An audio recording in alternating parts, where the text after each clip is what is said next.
नमस्कार साथियों, मैं आपका सेवक राजेश गुप्ता।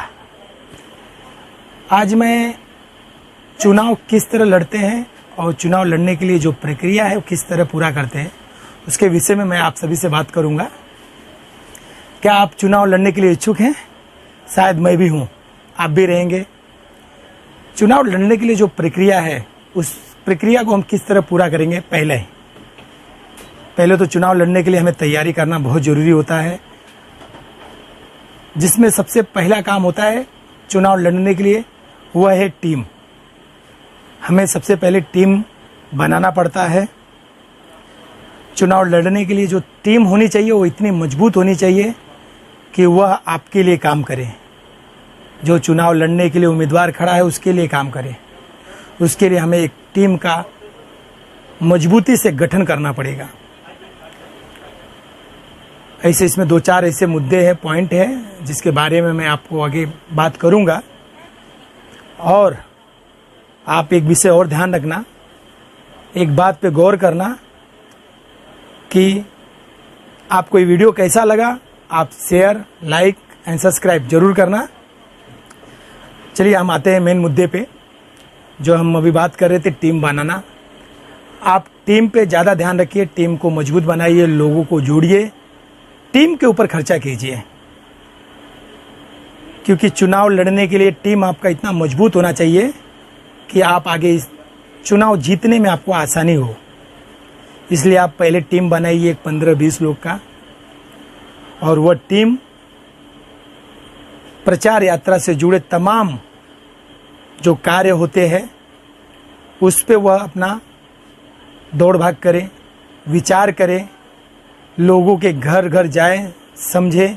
ऐसे एक टीम बनाओ जिससे आपको चुनाव लड़ने में काफ़ी आसानी होती है। दूसरा, जिस एरिया में, जिस वार्ड में तमाम समस्याएं होती है, जिस भी वार्ड में अगर समस्या है, जिस एरिया से आप लड़ रहे हैं उस एरिया में जो समस्या है, पहला काम आपको जानना बहुत ज़रूरी है। आप उस एरिया में जाइए, लोगों से जुड़िए। लोगों को आपसे क्या चाहिए? लोगों को चाहिए कि आप उनके तकलीफ़ों को, उनके समस्याओं को सुनो और उनका समाधान करके दो।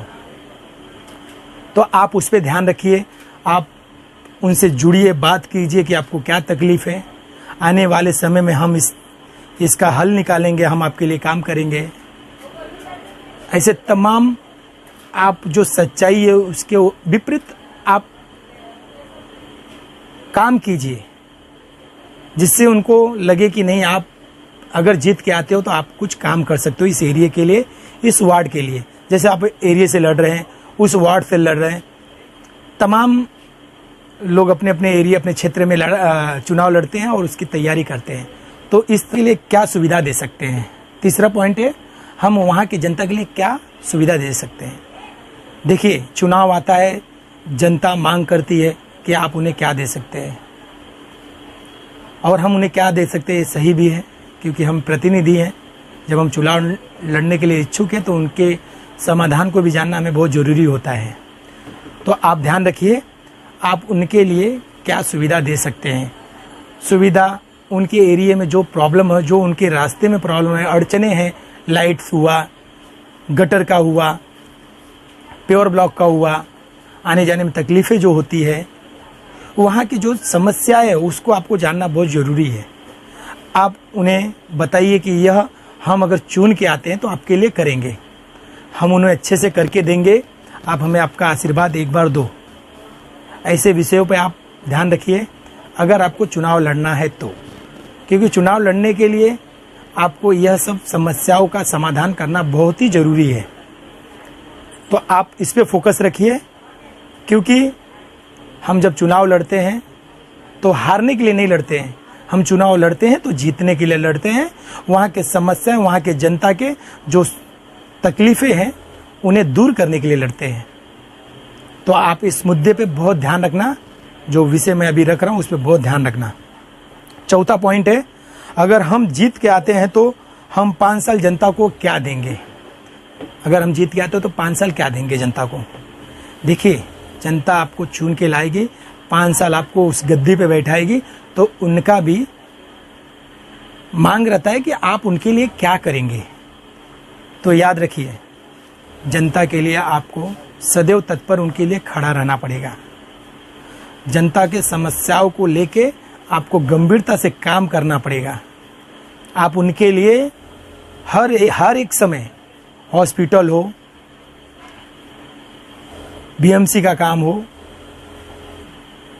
कुछ भी समस्या हो जनता का, जो आपको सुनना बहुत ही जरूरी है और उनका समाधान करके देना भी बहुत जरूरी है। तब जाके आप 5 साल वह जनता आपको चुन के आपको उस गद्दी पे बैठाती है, जिससे आप जनता का काम करेंगे, जनता के बीच में रह के काम करेंगे। इसलिए आपको इस विशेष बातों पे बहुत ही गौर करना चाहिए और ध्यान भी देना चाहिए। आप ये पॉइंट नोटेट करके रखिएगा। अगर आपको चुनाव लड़ना है, मैं बार बार कह रहा हूँ, अगर आपको चुनाव लड़ना है और आप चाहते हो कि मैं कुछ करना चाहता हूँ जनता के बीच में रह के, तो ये मुद्दों को आपको पकड़ के रखना पड़ेगा। हर एक एरिया में, हर एक वार्ड में, हर एक लोकेशन पे कुछ तो कुछ समस्या होती है जिसे आप गौर नहीं करते हैं, लेकिन जो व्यक्ति अगर उस एरिया में उस समस्या के ऊपर गौर कर लेता है, वह जीत के आता है, वो जीत हासिल कर लेता है। इसलिए इस विषय पे भी आप गौर करना। 5वां मुद्दा है, उस एरिया के लोगों का मांग और समस्या क्या है। जैसे कि हर एरिया में, हर वार्ड में, हर जगह के लोग कुछ मांगे करती है कि सर आप अगर जीत के आते हैं तो हमें ये बना के देंगे क्या, आप अगर जीत के आते हैं तो यहाँ हॉस्पिटल देंगे क्या, आप जीत के आते हैं तो यहाँ स्कूल देंगे क्या, आप जीत के आते हैं तो हमारे लिए क्या करेंगे, आप गरीबों के लिए क्या करेंगे। तो ये मुद्दा बहुत ही जरूरी है, जानना बहुत जरूरी है। आइए हम इस पर चर्चा करते हैं और कुछ बातें आपको हम बता रहे, ध्यान रखना। देखिए, हॉस्पिटल जिस भी एरिया में आप अगर जीत के आते हैं तो बहुत ही जरूरी होता है, जिसका समाधान आपको करना बहुत ही जरूरी है। इसलिए आप ऐसे तमाम मुद्दों को पकड़ के रखिए कि हम जीत के आएंगे तो पहला हमारा काम है कि आपको जो हमने कमिटमेंट किया है उस समस्या का समाधान निकालना।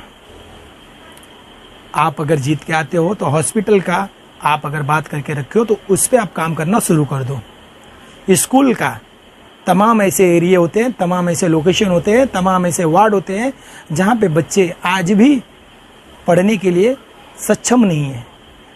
आप उनको आश्वासन के साथ साथ आप उनको सच में काम करके दो, एक स्कूल दो बना के, जिससे वह आने वाले 5 साल, आने वाले और 5 साल आपके प्रति वो सोचे कि नहीं, ये व्यक्ति जीत के आएगा तो हमारे लिए काम करके देगा। तो आप ये मुद्दे को ज़रा ध्यान में रखिएगा और जो मैं भी मुद्दा आपको टॉपिक दिया हूँ उस पर आप थोड़ा रीड कीजिए, पढ़ाई कीजिए, समझिए। चुनाव लड़ना है, चुनाव नज़दीक आ रहा है और इस चुनाव में अगर आपको लड़ के जीतना है तो इसमें आपको तैयारी करना पड़ेगा। ऐसे तमाम वीडियो के लिए आप हमें फॉलो करें और हमें आप देखें, सब्सक्राइब भी करें। और कुछ आपका विचार है तो आप कमेंट में आप बताएं, उस विचार को हम आपके प्रति साझा रखेंगे। धन्यवाद।